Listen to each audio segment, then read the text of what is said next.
I think a materialist approach to things is very, very consistent with my experience in Christian social justice.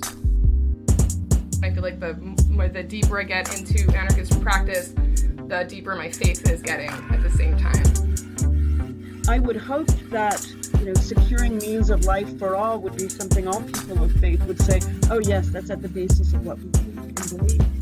Those who are most marginalized know the most about the true, the good, and the beautiful.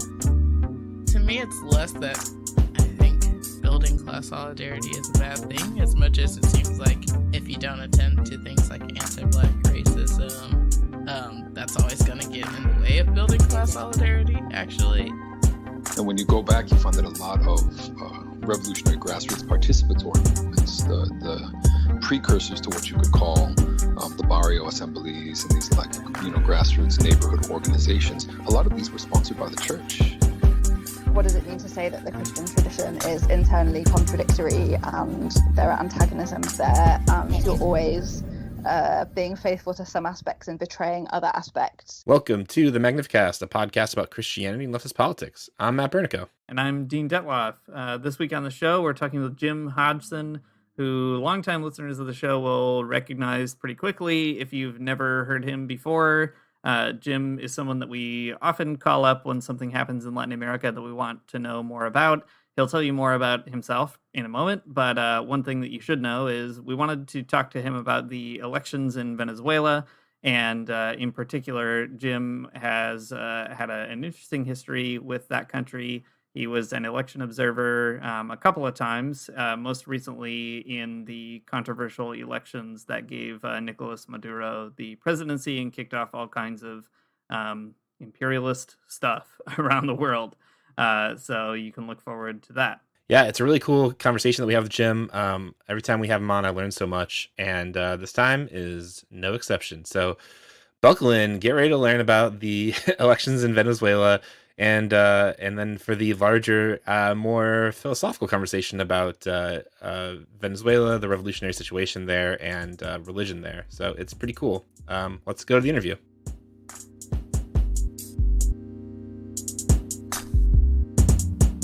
Welcome back to the show, Jim. As a Christian who's spent the last several decades building solidarity between Latin America and Canada, for folks who don't know, Jim has become one of our go-to guests for thinking about Latin America and tracking what's going on in that region and trying to understand it as Christian people on the left. We recently had you on, Jim, to talk about the elections in Bolivia. We encourage everyone to check that out. We talk a lot more about Jim's background and things there, too. But for folks who are new to the show or haven't heard you here before, can you briefly introduce yourself? Who are you and what makes you interested or invested in what's going on in Latin America?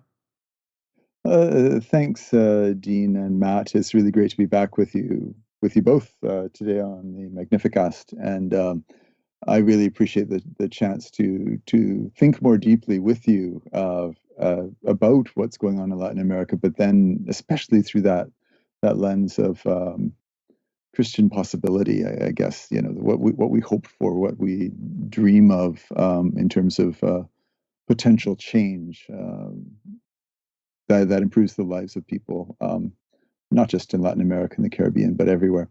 So anyway, I come to this from more than 35 years of work in journalism in Latin America, and usually connected in one way or another with the churches or the ecumenical movement. I'm trained as a journalist, and I worked in communications jobs in the Dominican Republic in the 80s, and in kind of an education project in Mexico in the 90s. I was the Mexico correspondent for Catholic News Service for 3 years in the 90s, and so I kind of built a career around journalism, churches in Latin America. And then for the last 20 years, I worked with the United Church of Canada, which is the largest Protestant church in Canada, and responsible there for work in Latin America and the Caribbean. And a big part of our work in these years has been, first of all, I guess, with Cuba, which goes back decades, and Colombia, really, since the 90s. And what was going on in Venezuela was having impacts, positive and negative, in Cuba and Colombia. And that's what got me involved in Venezuela since about 2004. Well, Jim, your life story never fails to impress us. It's so cool. You have so much good experience. But let's get right down to it, I guess. This past week, there was a really important election in Venezuela, I think, as most of the elections have been lately. Venezuelans came together to vote on representatives for their National Assembly. So, can you give us the broad strokes of that election? Who won? Who lost? Why was it important? Yeah, sure. It's the elections have been vital in advancing a democratic project in Venezuela since 1999, and since the election of Hugo Chavez as president way back then. And so there have been presidential elections and there are parliamentary elections that happen on a different calendar. So this was every 5 years they have parliamentary elections or National Assembly elections, and that's what just happened. The last parliamentary elections were in 2015, and that time the opposition parties participated in the election and actually won them with about 65% of the and won about 65% of the seats in the legislature. So this time the question was, well, what would happen? But it gets complicated. We can go into this a bit more deeply, but this time the part of the opposition refused to participate in the election. Another part of the opposition did participate, and that part actually included some of the traditional parties of Venezuelan politics going back into the 70s and 80s. But the part of the opposition that is supported by the United States and Canada and the European Union and so on, they boycotted the election. So what happened? People voted, and the Maduro, or President Maduro, and his party, called the PSUV, won a majority of the seats. But the vote happened with only about 31% of the voters participating in the vote, and that has provoked some questioning. Nevertheless, it seems to me that lots of countries have elections that don't get good voter turnout. Nobody questions the outcome because of that, and this, in a way, the fact that the election was held, that the governing party won a majority of the seats, and those hardline opposition parties are now outside of the parliamentary system, which worrisome in a way, but it also is like another nail in the coffin of this effort by the United States and Canada and other countries to use kind of illegal means to try to subvert or undermine or even overthrow the Maduro government. So after the 2015 election, the system is that there are rotating presidents of the Congress, and in January 2019, it happened that a guy named Juan Guaido was the president of the National Assembly, and so he proclaimed himself president of the country, and then the United States, Canada, and this other group of nations called the Lima Group very quickly recognized him as the president of Venezuela, and I guess about 50 countries around the world did that, and that created a whole series of complications. To my mind, I am much more political realist, I guess, that thinking that you whether you like a government in a place or not, you should deal with them seriously, and work out your differences through dialogue. And so the strategy that has been played out since January 2019, I think we must be nearing the end of that, because it has not produced the results that Canada, the United States, and the European Union and others wanted. Other countries, meanwhile, were promoting dialogue with the opposition, and there were several efforts before 2019 and since 2019 to gather the opposition with the government. Norway, Uruguay, parts of the Dominican and Spanish governments at different moments, the Vatican at a different moment. They've all been involved in trying to get a dialogue going. And usually it's been this hardline opposition that's backed by the United States and paid by the United States that's been reluctant to engage in dialogue. So I'm sorry that may be a little bit confusing, and we can go into it in a bit more detail if you want, if I created more questions than answers here. Yeah, well, we can certainly break some of that response down, but it's good to have all of that on the table. There are so many moving parts to all of this, especially as you were saying. The National Assembly has been one of the primary points of tension in the government in Venezuela. So to have this turnover is quite a remarkable thing. We can talk more about that in a moment, but I want to zero in on the turnout. So, you mentioned that the turnout was low, which of course is, not a problem unique to Venezuela alone. Lots of countries, as you said, have low turnouts. Venezuela Analysis, one website that we like to look at, says the turnout was around 30% or so. Not sure exactly what all the estimates might cash out to being, but in any case, it's low. What can we make of that low turnout? What are you seeing people say about it, and how might we contextualize that in the sort of political project or history of Venezuela? Yeah, thanks. The turnout is low. I think it's the lowest in the 21 years of elections in this history, the Hugo Chavez Maduro period, and in a way it is disappointing. On the other hand, it was expected. We're in a pandemic. Some of the parties had called for a boycott. The United States, Canada, the European Union all said they wouldn't recognize the results of the election. But I think much more profound than that, there's just a sense of exhaustion. So I've been in conversations, Zoom calls, reports back from people who were in Venezuela as observers for the election, and they just say, the effect of the sanctions, especially. Well, the sanctions kind of began to hit in 2015 and then were strengthened in 2017 and since then in different waves. But before that, there was also the collapse of oil prices. So we're now on to about 7 or 8 years of a weak economy in Venezuela that has been damaged further by the effect of the sanctions. So a shopping trip is described as like an epic series of lineups, complications in how you pay for it. Buying gasoline in the capital can take 4 or 5 hours. In some of the cities in more distant parts of the country, it can take several days. People take turns sleeping in the car while they wait in a lineup for gasoline.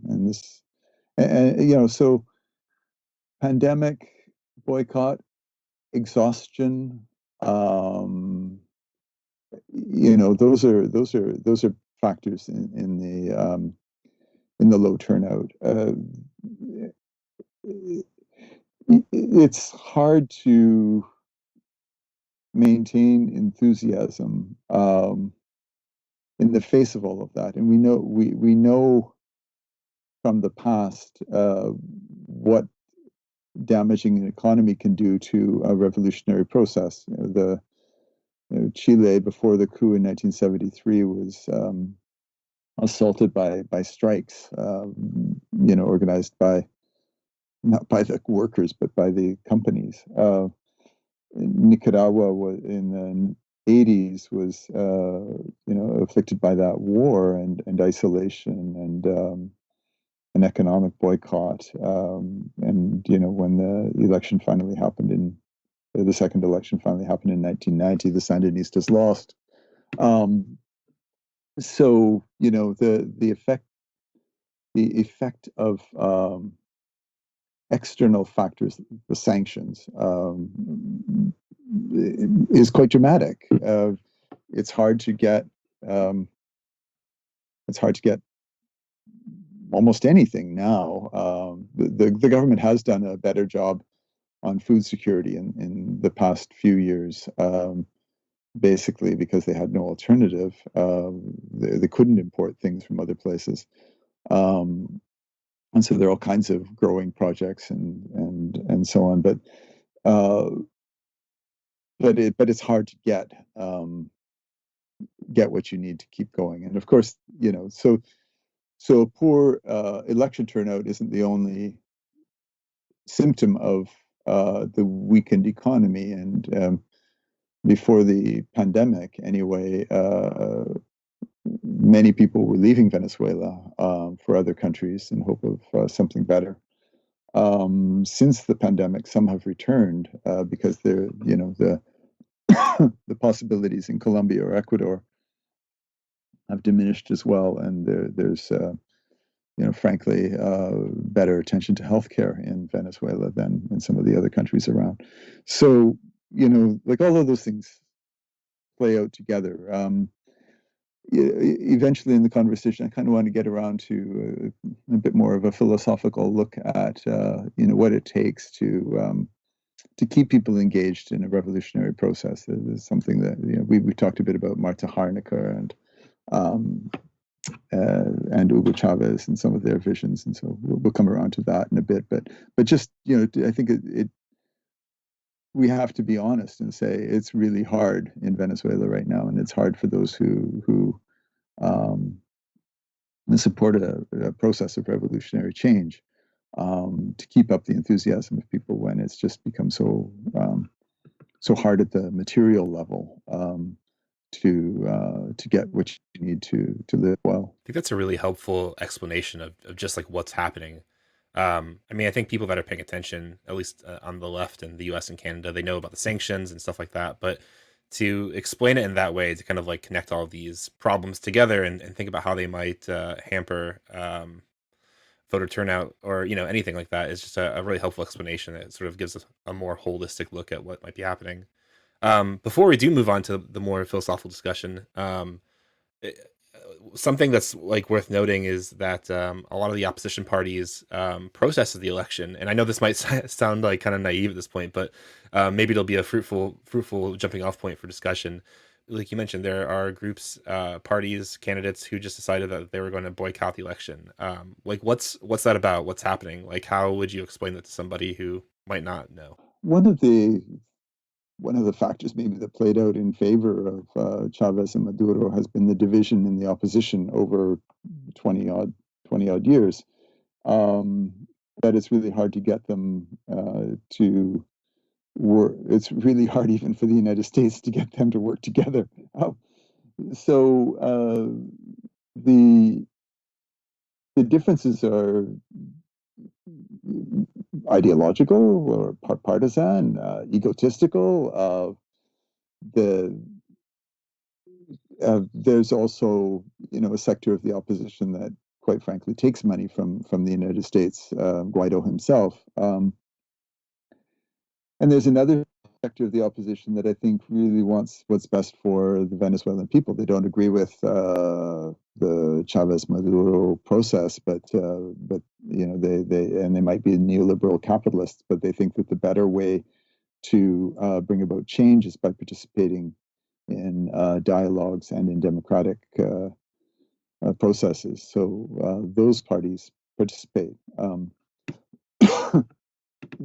To my mind,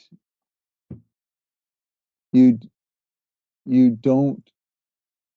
What is it? I think it's there's a quote attributed to is it Wayne Gretzky? I'm trying to remember now. A Canadian hockey player, anyway, who said you can't you don't score on the shots you don't take. You can't win an election that you don't participate in. It just seems to me the better thing for not just the opposition parties, but for the Venezuelan people is to participate in the democratic process. And the process has been very democratic from the very beginning. And the Constitution was approved democratically, after 2000. So it's, but but then I think, well, who are these people on the opposition? And there are people who I think are really detached from reality. And I can remember being there in 2004 at the time of the recall referendum, when the opposition parties had gathered signatures and forced an attempt to have Chavez removed from office. So they had this referendum, and Chavez won it with about 60% of the vote. The next day, these opposition leaders were on television saying, well, the only alternative we have left now is to assassinate him. And I couldn't believe that they would say that on television, breakfast television. There they are talking about assassinating the president. But that's where they would go. Like, rather than thinking, well, next time we have to conduct our campaign this way, they would go straight to this kind of absurd extremist approach to bringing about change. And I don't think much has changed. So you have this hardline group of people on the outside who think they can benefit more from kind of U.S. patronage, and kind of hoping that they'll win power in the old way of Latin America, through a coup or through some sort of military intervention. And the past 2 years have just shown that that's not realistic. The past 20 years have shown that's not realistic. I admire those parties that did participate in the election. They show that it's possible to participate, win seats, speak freely, offer up different possibilities. I mean, I think that the more transparent and open and participatory a revolutionary process is, the better it is for all. How do we? I think this was the great concern of Hugo Chavez, was like, how do you ensure that people's voices are heard and they feel a part of something that's changing everybody's lives, hopefully for the better, knowing that rich people may not like it. Well, that is a great segue into talking a bit more about that political philosophy behind the Venezuelan project, the Bolivarian Revolution. I mean, it is a fascinating thing to see the opposition, certain segments of it, reacting in this way, right? Because the whole premise is to try to undermine that participatory project. Speaking of Venezuelan democracy more broadly, you mentioned Marta Harnecker, who we've talked about on this show and elsewhere in the past, and her work with Hugo Chavez. Harnecker, for people who don't know, she was a quite amazing Chilean political philosopher and an activist and all kinds of other things. She was an advocate for a really radical type of socialist participatory democracy and was also an advisor to Maduro. Do you see Maduro as an inheritor of that legacy that started with Chavez and maybe is articulated in certain ways by someone like Marta Harnecker? Do you feel like things in Venezuela are deviating from that process? How do you sort of put these things together now, since it has been 20 years into that process? Yeah, she was. Well, she's somebody I came to know slightly in Cuba in the early 2000s, and at the same time, she was very involved in Venezuela, and she traveled there and lived there for a time. And she's somebody who I have the most profound respect for her. She wrote this sort of amazing kind of textbook of Marxism that's used in schools in Latin America to this day. My friends in Mexico studied it in high school, that kind of thing. So she was incredibly well known, and so in the early 2000s she was close to Chavez. Published a book of interviews with him where he reflects on his process. She also wrote a book that's available in English called Rebuilding the Left, from Zed Books. So I'd encourage people to look for that. It's on the internet in a PDF version. A bit of digging, you can find it. So Marta had kind of a lively critique of what had happened in the so-called what she called the real socialism, or the socialism that was lived out in the Soviet Union and the countries of Eastern Europe, where she didn't feel that the processes had engaged people sufficiently to really draw forth their loyalty to the process. And so what she saw different in the process led by Chavez, I think in the Cuban process as well, was a lot more effort to engage with people in dialogue, in participation, in grassroots organizations, and from that all the way up. And that, I think, was kind of theoretical in the Soviet system, but I think Chavez, Castro too, and their followers tried profoundly to engage people very fully into the experience. And so Chavez would have all of these like gatherings with people where they spoke about their problems, and he talked about, well, what could we do together to make things better. And so that produced great changes in education, healthcare, housing, agriculture over time. So, and I should just say, like, something else about Marta that was interesting is that she came to her Marxism through her Catholicism, at least initially. She had been involved in Catholic Action, which was a movement before we had liberation theology. Before Vatican II, there were the young Catholic workers and Catholic Action, Action Catholique, and probably better known in French and Spanish-speaking contexts than in English-speaking contexts. But that's how she came to Marx, was because she came to a commitment to the poor, a commitment to justice, a commitment to social change. She went to France for her further education, and kind of drove herself to an understanding of Marxism that fully embraced popular participation.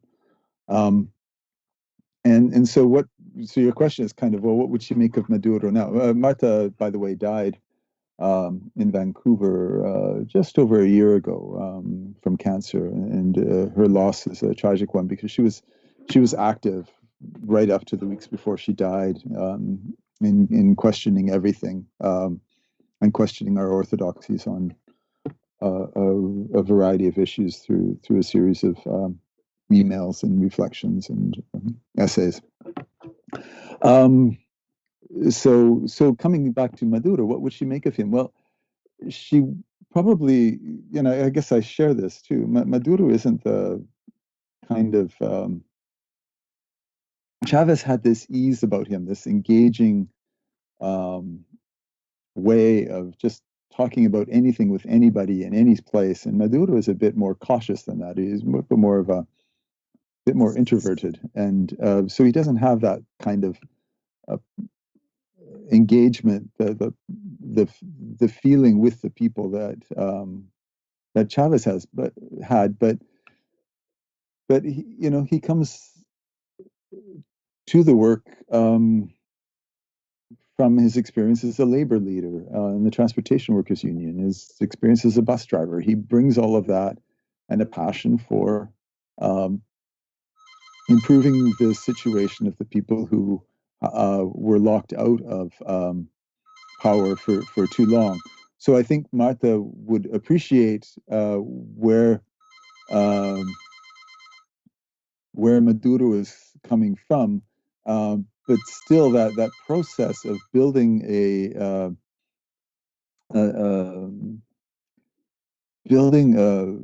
building a solid enough base to hold on to power through incredible challenges is I think what would make her feel some concern right now.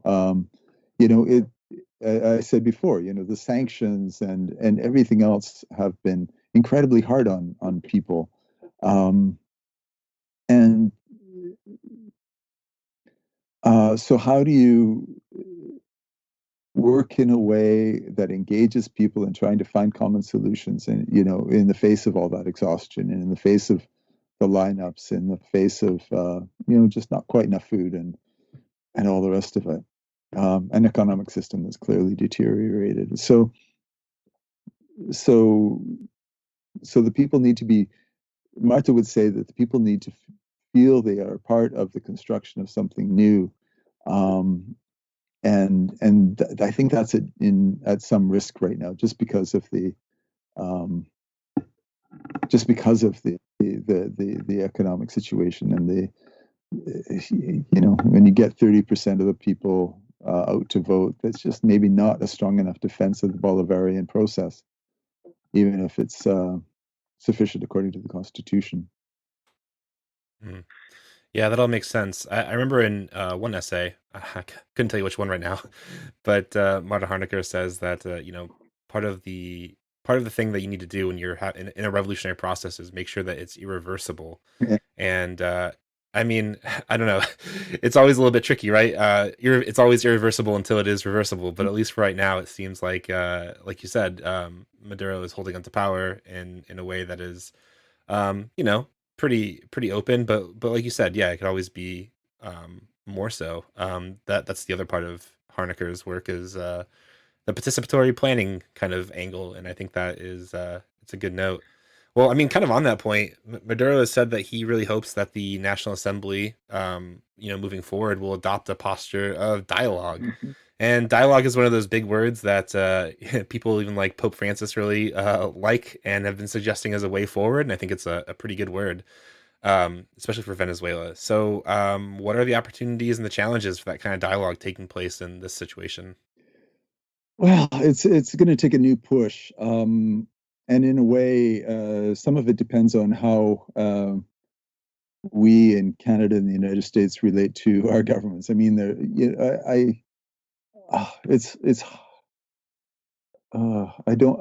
want to be hopeful. Okay, so let's press hard on the new Biden administration in the States, and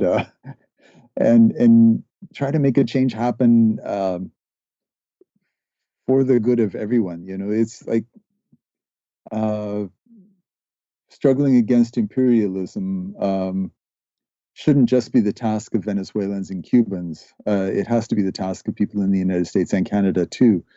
So how do you get at least some moderation of the Trump sanctions? How do you re-engage diplomatically? Like maybe at first set the bar a bit low. Restore diplomatic relations, ease the worst of the sanctions, restore capacity to trade in medicine and oil and food and things like that. It's not, you don't expect them to fall in love with each other, but like press for the basic tools of a functioning modern world. So I kind of feel some hope that a bit of change in the United States, the recognition that the Guaido strategy has failed, the Lima Group strategy has failed. It's not brought about any of the desired outcomes. That there are other approaches that are proposed by other people, including Pope Francis, I mentioned before, Norway, Uruguay. Actually, right now in Latin America, there's quite a good constellation of countries, Mexico and Argentina now as well, that would support dialogue as opposed to the confrontation. So, the Lima Group approach, that hard right confrontational approach that was designed to produce regime change has failed. So I hope that some new effort at dialogue can come about. Now, this isn't a dialogue that would reverse the process, I don't think. It's a dialogue that would deal realistically with the choices that the people of Venezuela have made and continue to make over the past 21 years. Let's recognize that what happened before was unjust and wrong, and there can't be any return to the kind of economy where 20-30% of the population benefited from the country's wealth and everybody else lived in misery. The door was turned on that after 1999 and 2000, and then all the struggle since then. So no, don't go back, but yeah, there needs to be a dialogue that is a peaceful dialogue within the constitutional format that Venezuelans chose for themselves. It can't be a dialogue that returns everything to 1999. That would be intolerable. But I don't hear Maduro saying that the dialogue is about giving anything up either. It's a dialogue about how we move forward together from here. Yeah, I mean, that's the big $1 million question, I guess. How do you move forward, and how do you do that with people who have profoundly different visions, perhaps?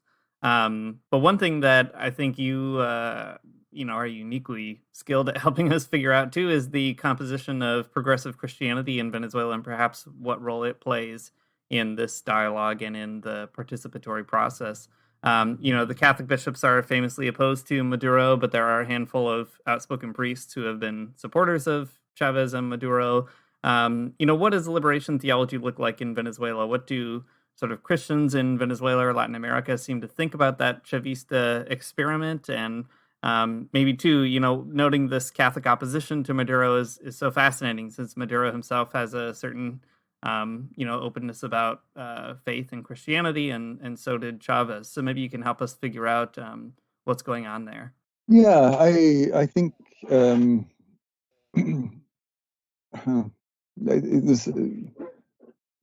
Latin America is a place where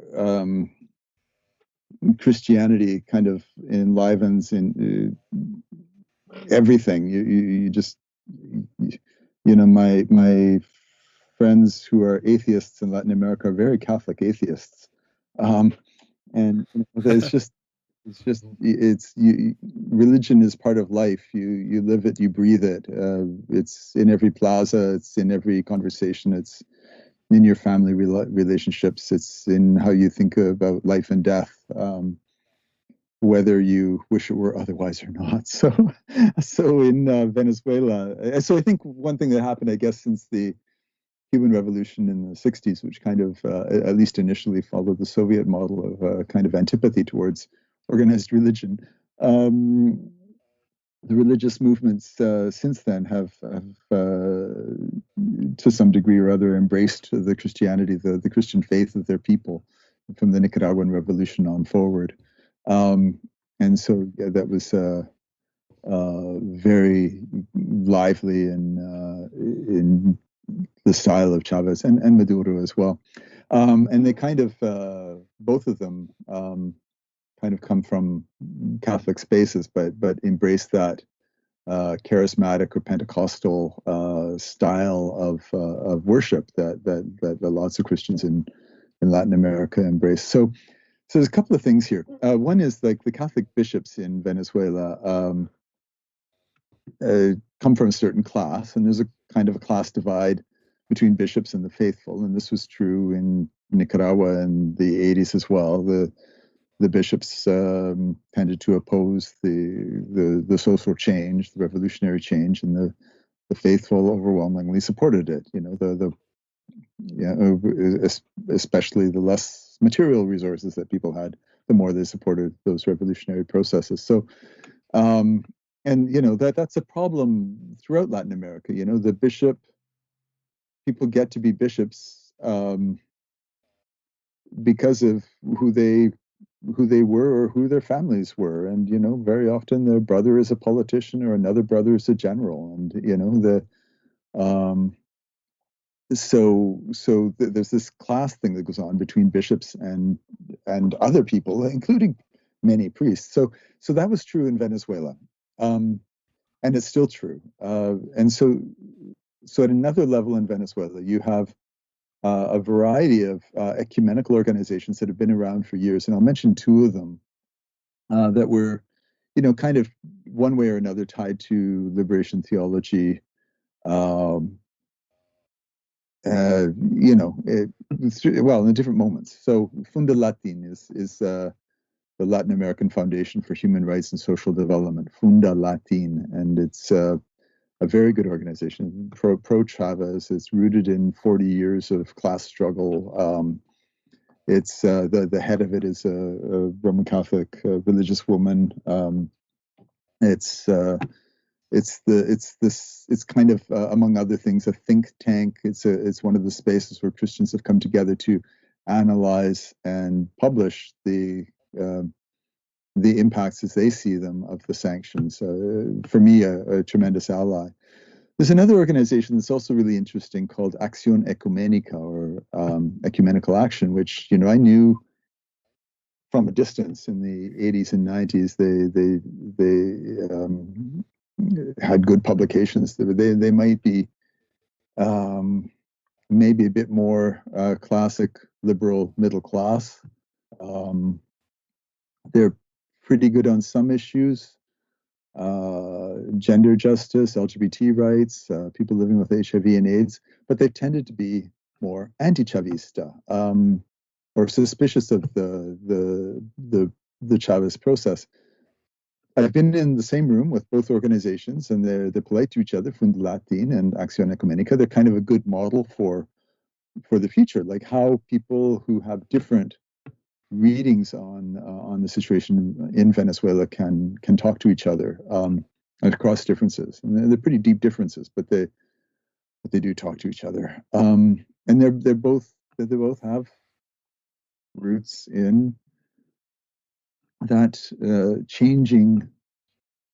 that proposal for change that is liberation theology, the proposal that more than proposal, that commitment to an option for the poor that really puts the poor in power. Acción Ecuménica maybe stops just short of that, but the Funda Latin is solid there.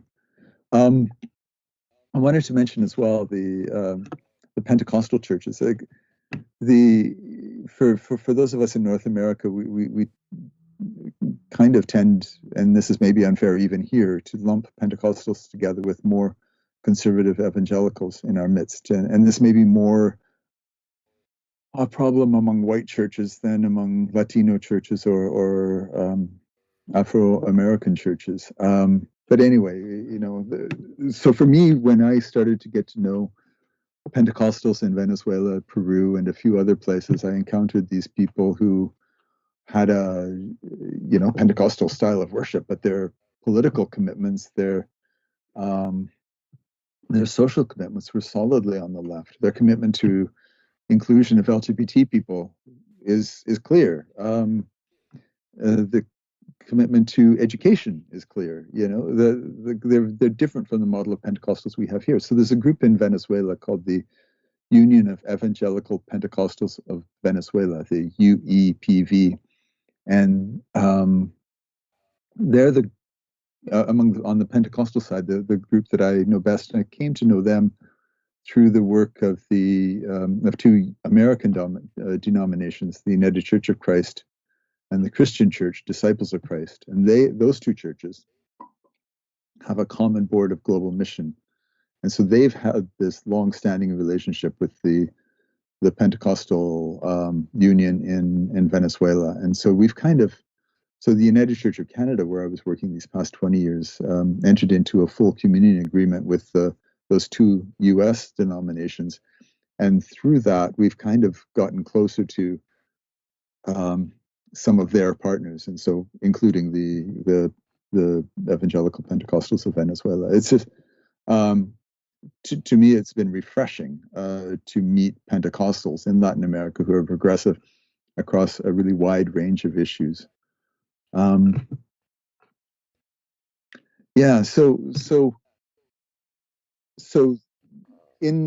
there's other churches as well, but they kind of fall in different spaces. So some of the Presbyterians are pretty solidly with the Bolivarian process, the revolutionary process in Venezuela. Some of the leaders a bit more cautious. The Lutheran bishop is kind of noted as one of the most conservative Lutheran leaders in Latin America, but he's a counterpoint to other Lutheran leaders in Latin America who are tremendously progressive. So, the Methodists are not united in Venezuela. They're kind of dispersed regionally, and I've had not enough contact with them. I would have liked to have gotten to know them better. That's work to be done in the future by others, I guess. That's so fascinating to hear about how all of these different denominations who in the United States probably have a very anti-Chavez sort of outlook, have in some ways at least supported Chavez, Yeah. supported the Bolivarian revolution in Venezuela. It's a really fascinating thing. Well, I mean, on that note, what lessons might Venezuela have to teach Christians in the United States or in Canada, right? This wildly different sort of arrangement of Christians and politics, I think, might do a lot for us in North America. So I don't know, what big lessons do you think there are to learn for us? Fascinating question. I think those of us who are Roman Catholic have learned to be a bit suspicious of our leaders over time, and I think maybe Protestants could be more suspicious of their leaders too. Yeah, absolutely. In the sense of what are your class interests? To put it that bluntly, whose side are you on when you speak the way you speak? So anyway, ask that question. I think as well, listening, hearing profoundly, welcoming divergent voices, the emerging, I shouldn't say emerging, the historic voices of African American leaders, not just Martin Luther King, but all of the others, and the ones now, the Hispanic leaders, the leaders of the Latino churches are not just outspoken about the issues that directly affect them, like the migration and what have you, or racism, but also about the economic divides and the impact of the pandemic on racialized minorities, and I think that some spaces like the National Council of Churches, they're getting it. They're putting those voices front and center in the way they represent themselves publicly now. And the nomination, the naming of the Archbishop of Washington, an African American, as a cardinal, is a great symbolic step. It's again in the United States and in Canada too, to get some different voices up there that aren't the voices of white privilege. When you get past the sort of focus on the of the church and start hearing the voices of other voices or other churches or other church leaders, you might get some different perspectives on some of the issues and get some insight into what changes are possible and necessary. Yeah, I think that makes a lot of sense, and certainly, the situations are different, but the that commitment to trying to hear from people from communities that are speaking honestly about their experience, obviously, that is not different anywhere you find people trying to fight for justice. On the show, we talk a lot about liberation theology, which is really good at trying to zero in on people who are more marginalized in any given situation. And we've talked a lot about Maduro and the PSUV. We've talked about maybe how, in the past, we've talked about how the Chavisa project is in large part a kind of way in which the marginalized people have gotten power. But maybe at the end here, we could start talking a bit about the actual Venezuelans who are affected by economic sanctions. You've mentioned it a few times in the conversation, but what does it mean for us to be on the side of marginalized people, to kind of be true to that liberation theology legacy when we live in the countries that are doing the marginalizing or responsible for at least contributing to the exacerbation of those kinds of inequalities. Yeah, thanks. So when we've talked before about the option for the poor, and so part of that is looking at situations, and they may be complex situations, but where are the people, where are the poorest or most marginalized or the most repressed? Who are they, and what's going on with them, and how do you get on their side? And I think, like, with that lens in mind, you look at the impact of sanctions. Venezuela can't buy wheat from Canada, they can't buy fertilizers from Colombia, or they can't buy insulin from Germany. And this plays out in different ways in other parts of the world. North Korea can't buy X-ray machines because they have metal in them. This is crazy and crazy making. So our countries, Canada, the United States, Europe, sanctions have become this tool that's used by powerful countries against less powerful countries to try to get them to conform to whatever their notion of whatever democracy is, or their notion of how economies should be run.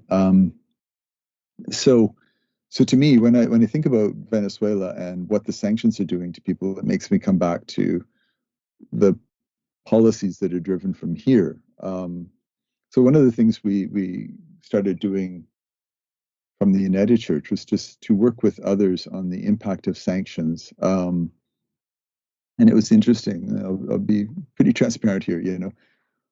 We talked a lot about the unintended humanitarian impact of sanctions, and that word unintended, it was intended to bring more people on board. I think some of the impacts of sanctions are actually there by design, but more people will get on board if you refer to them as unintended humanitarian consequences. So we talk about unintended humanitarian consequences, by which we mean access to healthcare. Supposedly, purchase of medicine is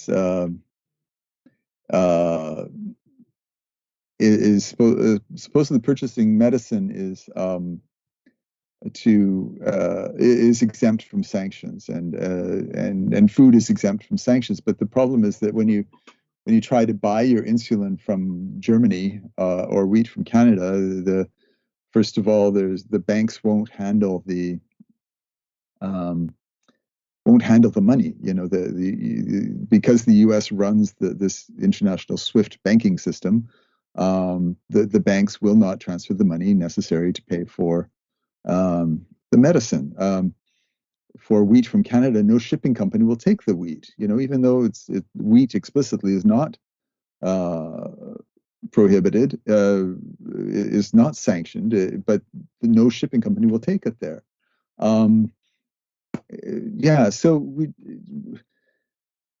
So what we started to try to do in the past couple of years has been to work with other organizations a bit more globally on the whole question of sanctions. So North Korea faces some of the same problems that Venezuela has. Syria, Iran has some of the same problems. Iran, when there was an earthquake a few years ago, it was really hard to get material aid into Iran because of the sanctions.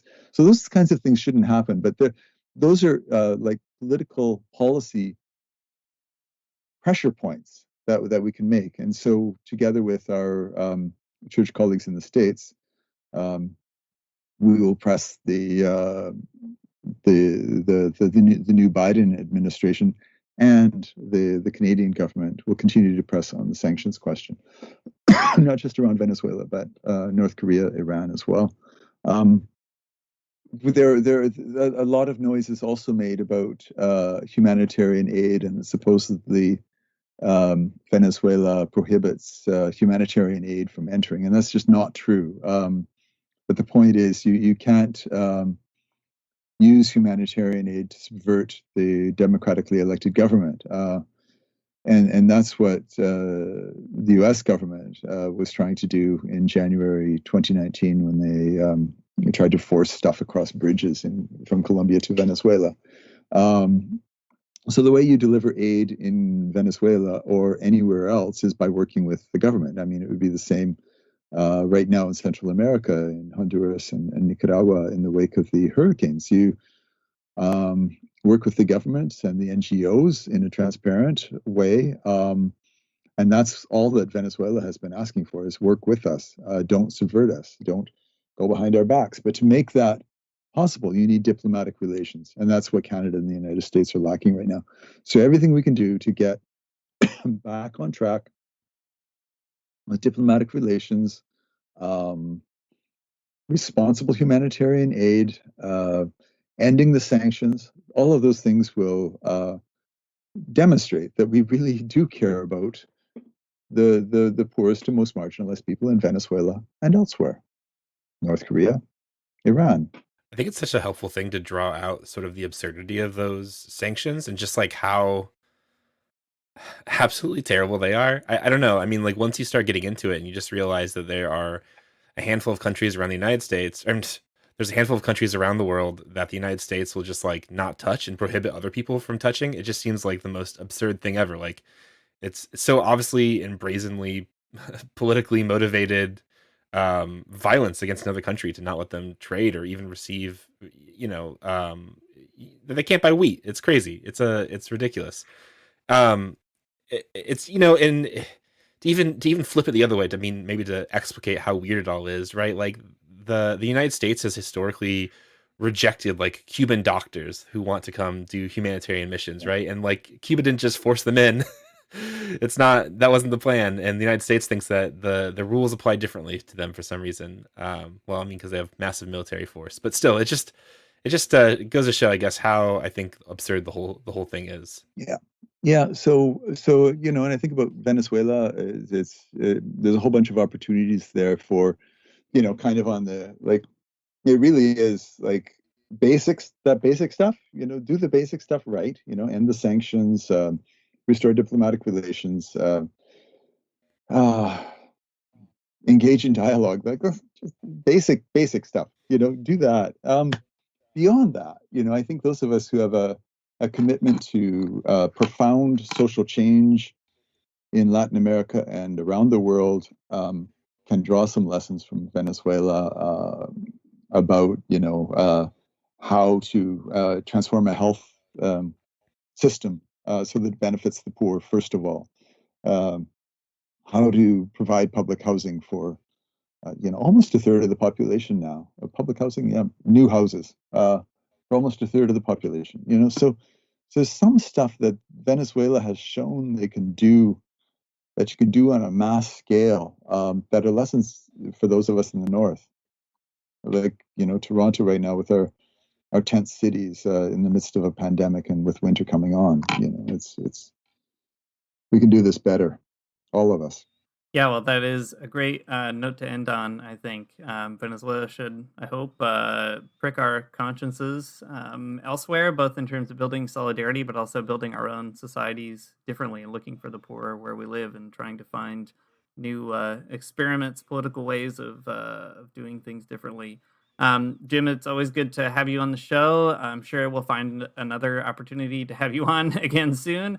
But really grateful for your voice, your perspective, your work, and thanks for helping to bring some more clarity to a situation like this. Thanks. It's always a pleasure to talk with you guys. You make me think more deeply about the issues that we're all trying to wrestle with right now. Oh, you do the same for us. So greetings to your listeners, and all the best.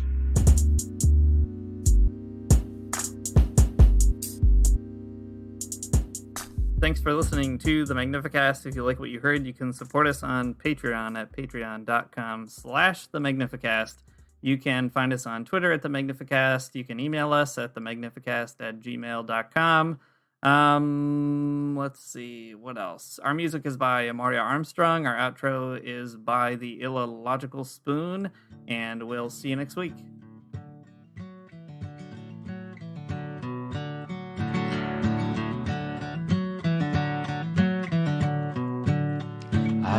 Get up for church in the morning, souls alive. Heaven come to earth and there won't be no church. We'll meet down by the riverside. There we'll swim with all creation. Never get tired, never bored. Don't worry, someday there'll be no dam between us and our Lord.